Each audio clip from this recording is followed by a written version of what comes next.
391장.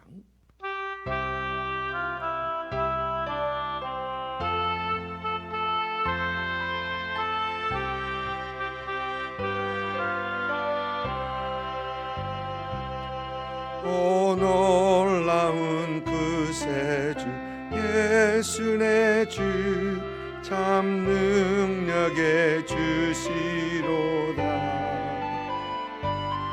큰 바위 및 안전한 그것으로 내 영혼을 숨기시네. 메마른 땅을 종일 걸어가도 나 피곤치 아니하며 저 위험한 곳 내가 이를 때면 큰 바위에 숨기시고 주 손으로 덮으시네.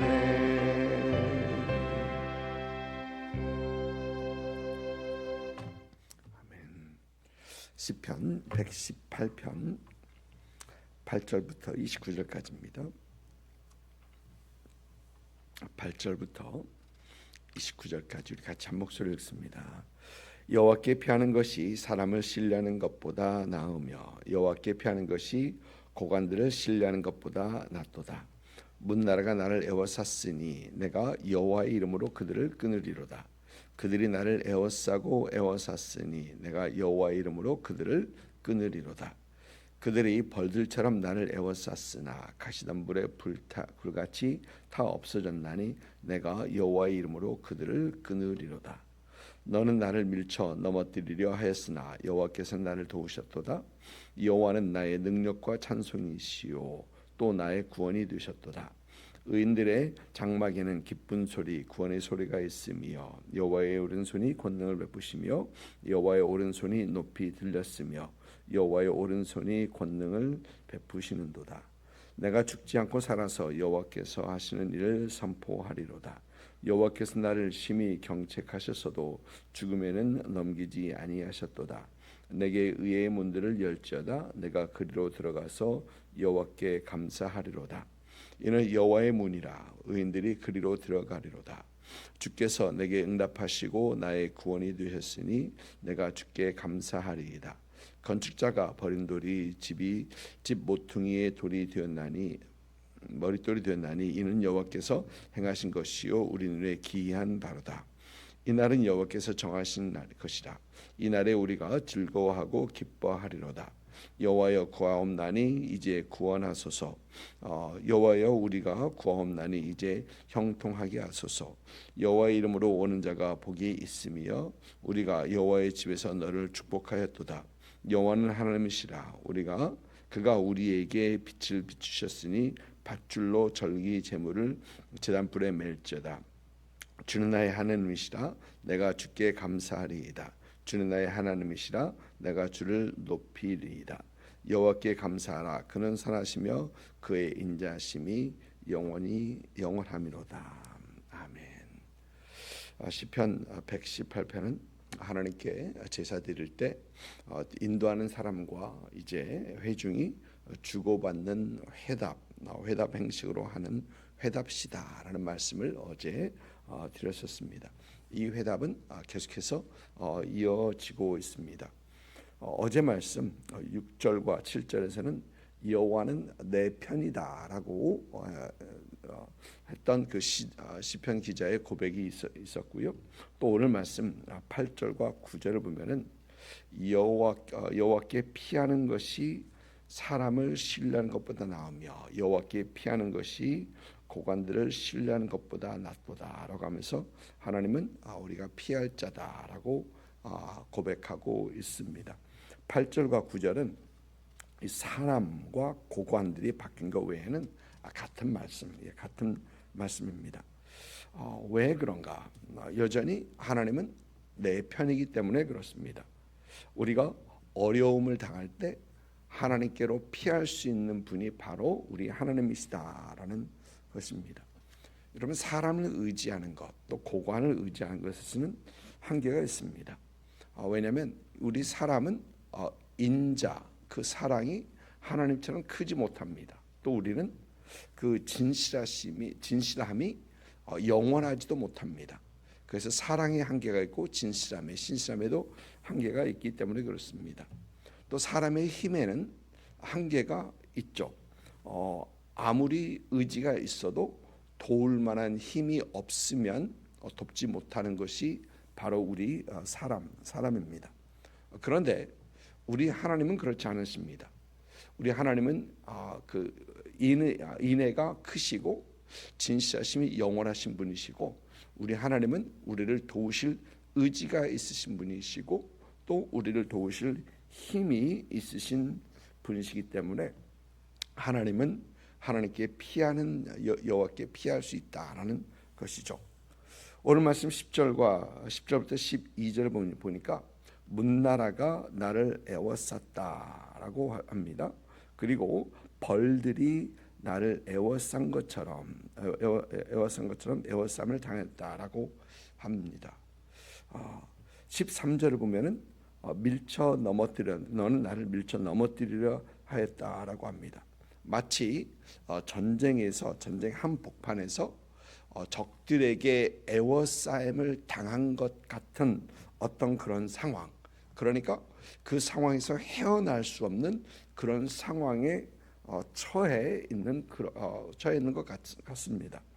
그러나 이런 상황에서도 이 시편 기자에게 있어서는, 하나님을 의지하는 사람들에게 있어서는 그의 편이 있고 그에게 그 상황 속에서도 피할 곳이 있으니 그것은 바로 하나님이시다라는 것입니다.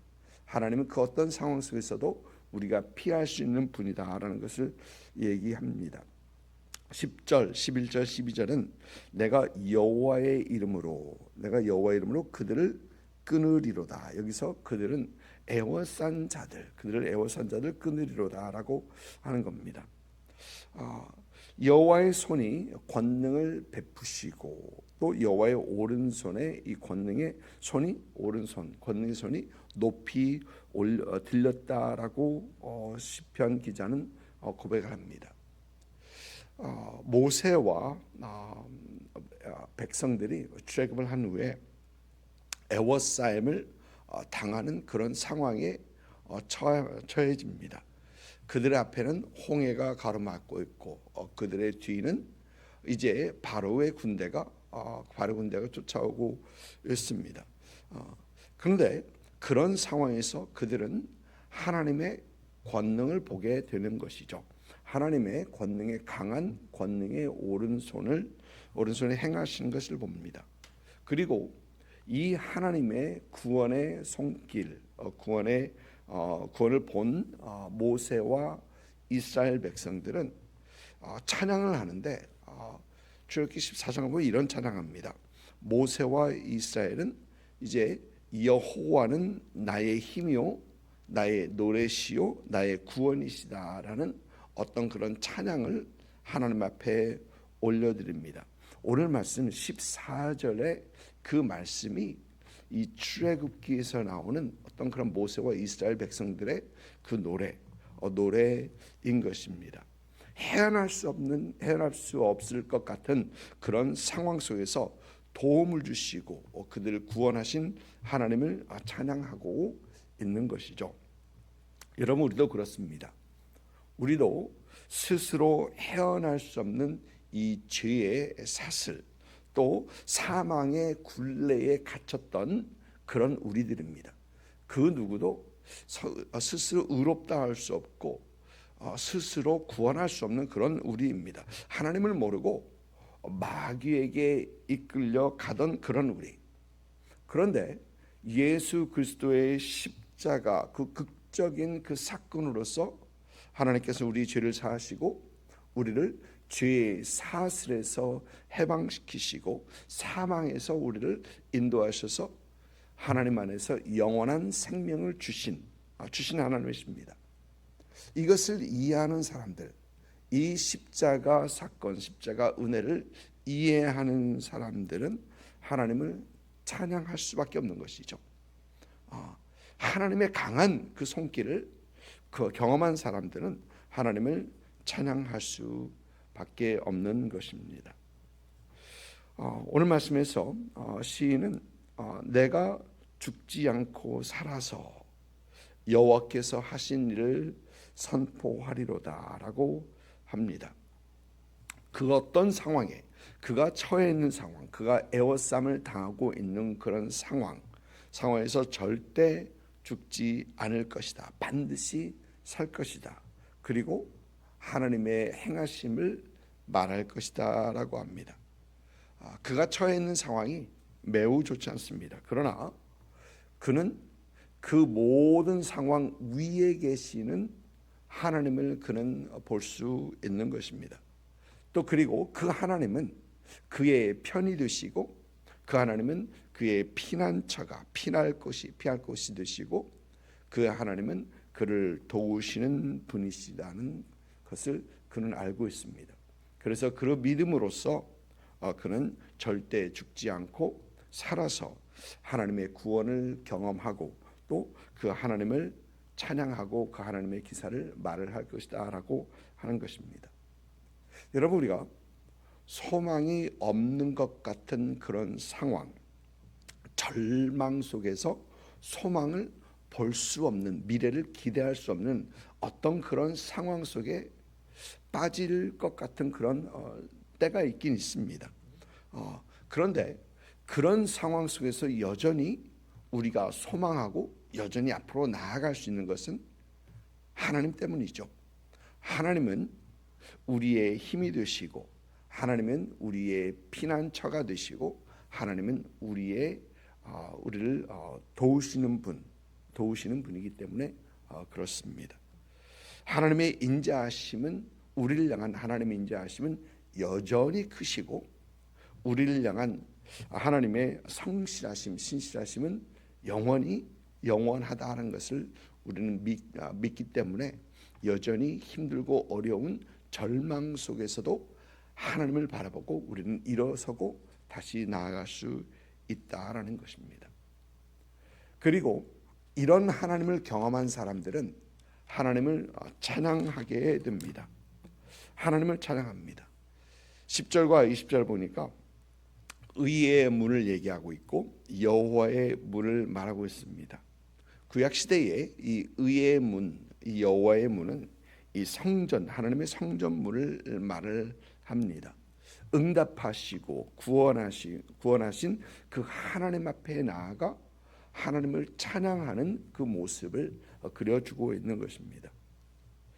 여러분, 사실 하나님께서 우리를 구원하심을 인정하고 아는 사람들은 하나님 앞에 나아갈 수밖에 없습니다. 하나님을 찬양하지 않을 수 없는 것입니다. 하나님 앞에 감사하지 않을 수 없는 것이죠. 오늘 말씀 22절은 우리가 신약성경에서 잘 본 그런 말씀입니다. 건축자가 버린 돌이 집 모퉁이의 돌이 되었나니. 우리 주님께서도 마태복음 21장에서 우리 주님께서 이 말씀을 인용하셨고 베드로 사도도 사도행전 4장에서 이 말씀을 인용했던 것을 우리는 보게 되고요. 또 베드로전서 2장에서도 다시 한번 이 예수님의 모퉁이 돌 되심을 말하고 있습니다. 예수님께서는 이 사람들에게 버림받은 돌이다. 그러니까 유대인들에게는 버림받은 돌. 그러나 하나님께서는 사람들이 버린 그 돌을 모퉁이 돌, 구원의 계획의 구원을 위한 기초석이 되게 하셨다. 모퉁이 돌이 되게 하셨다라고 하신 것입니다. 여러분, 우리 하나님, 우리 주님께서는 우리를 구원하신 분이십니다. 우리를 죄에서 사하시고 자녀 삼으신 분이십니다. 이 구원의 역사를 이루신 하나님을 우리는 찬양과 감사로 하나님 앞에 나아가야 합니다. 우리 하나님은 찬양과 감사에 받으시기에 합당하신 분이시기 때문에 그렇습니다. 여러분, 오늘 하루의 삶 속에서도 주님의 도우심과 주님의 구원하심을 경험하시면서 그 하나님을 경험할 때마다 그 하나님 앞에 찬양과 감사가 끊기지 않는 그런 여러분의 삶이 될 수 있기를 주님의 이름으로 축복을 드립니다. 기도하겠습니다.